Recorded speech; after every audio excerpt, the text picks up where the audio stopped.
Hello, everybody.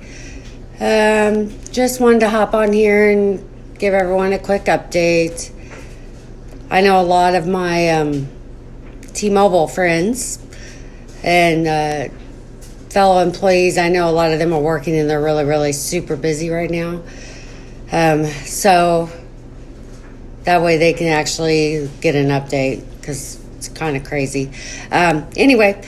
Last Tuesday, I went to my plastic surgeon and I got my drains out, which was quite the experience, to be honest. It was weird. It didn't really hurt, but for some reason, I did pass out. I don't do well with biopsies, obviously, and getting drains out of your chest. But anyway, I made it through that. It was so funny. After that appointment, I was ready to plow through something else. I'm like, okay, got that. What's next? I see some people on here. Hello. Anyway, I got the drains out, so that's better. And then today was my appointment with Dr. Biggers, which is my oncologist. And I got to give a shout out to Springfield, even though I know we're not officially shut down or whatever, but I did have my doctor's appointment this morning at Farrell Duncan Clinic. And it was good to see that people are taking precautions. Me and Lester they checked our temperature and they screened us to make sure we wasn't coughing or if we traveled. But they did that to everybody. And then when they give you your sticker saying that you're screened, then they go on and tell you, make sure that you're staying 6 feet away, social distancing, and that kind of thing. So that was really good. And also, kudos to all the people doing the appointments because you can tell it's planned. Because I waited yesterday for the call to say that my appointment would be canceled today. I assumed it would be, but I never got the call, so I went ahead and went since I felt okay.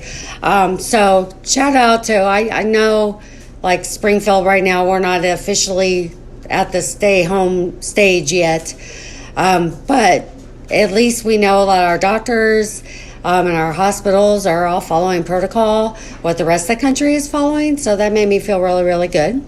Then I got my final pathology report from I call him my cancer doctor. Anyway, he's like the best doctor that anybody could ever have. Like, my team of doctors has been amazing. The surgeons are just amazing. And the relationship that they show for their customers or for their patients, I should say, is amazing. I got work on my mind and I don't even know why. Anyway, I got my pathology report and I had mentioned this before, but he got all of the cancer. There's no DCIS.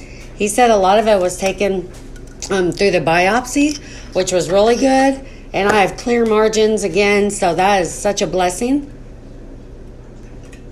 And then I did ask him some questions about my risk. It was called my risk test because I had the mutation gene, which I don't have the typical BRCA1 or 2 breast cancer gene, even though that's what they looked for. I actually have a more rare one, and it's called a CHEK CHK2 gene. And this one is the majority, my chances for breast cancer is elevated. So, of course, that's why I ended up with breast cancer and had no clue. But I don't even have it anymore, so it's all good. And I'm glad because after my surgery, then we found out that I had the gene, which I would have had a double mastectomy anyway once we found out I had that gene. So God is good. But I knew without a doubt when I went to see Dr. Biggers, we went in to get my treatment plan. God had already told me that this was going to be my plan, that it was going to be a double mastectomy, and he's preparing me for that because I am so crazy. If I'm going to go through something, I need to be prepared. And thank God that God knows me because I don't like surprises. I never have liked surprises. I don't want surprises. And just the fact that they told me you have cancer was a surprise. I don't like surprises, so I was thankful that God gave me time and prepared me. So when I went to Dr. Biggers, I already knew, because I felt it in my heart, and I know that it was going to be a mastectomy. And even though my friends, they would all say, "Oh, but it might be a lumpectomy, and they have to get that spot." I knew my situation, and I knew I had 2 actual clusters. So the chances of me having to get a mastectomy, a double mastectomy, would have been pretty clear. Because one thing is, I'm not going to live my life in fear that, oh my gosh, am I going to have this cancer? Oh my gosh, is it going to come in my other breast? Oh my gosh, I can't do that. I don't live in fear. I'm not a fearful person. So I made the decision, and I watched a lot of, with God, of course, but I watched a lot of stuff where, pain is temporary. A lot of people wonder, how are you going through all this pain? I haven't been on pain pills for a week. I'm 2 weeks off my 15 days from my surgery. So God is getting me through the pain. I mean, people say, I know you're probably having pain. Like, well, yeah, I had a double mastectomy, but I think I know God's given me enough strength to get through the pain, or I'm used to the pain now. And as I said, I'm not taking pain pills. I'm taking normal Aleve and Tylenol, and I'm taking them like alternate every 4 hours. And sleeping, I still sleep sitting up. I told Lester after my 2-week mark I was getting in the bed. Well, no, that's not happening yet. So I'm going to sleep on the couch sitting up because I have my little pillow there, which is okay. God's getting me through. I don't sleep for long periods of time just because it's still very uncomfortable. And it's such a blessing because I'll try not to show. But anyway, I have such a blessing because friends had told me, goodness, friends had told me, hey, when you first look down, that's going to be the scariest part. God is good, because I know some guys are on here, so just excuse me, but the first time I looked down, and Lester had already seen, okay, but I looked down and I was like, hey, I have a cleavage. I couldn't believe it. It's like amazing. So it's amazing how the doctors can do things nowadays, because I don't have your typical mastectomy scar that goes across my chest. My scars are underneath. You can't even see them. I was showing a friend that brought me food, Crystal, thank you. She brought me food yesterday, and I was showing her my scars, and I just pulled up my shirt, and I had to go like this because you can't see my scars. It looks like me. It's my skin, everything. So definitely I am blessed with that.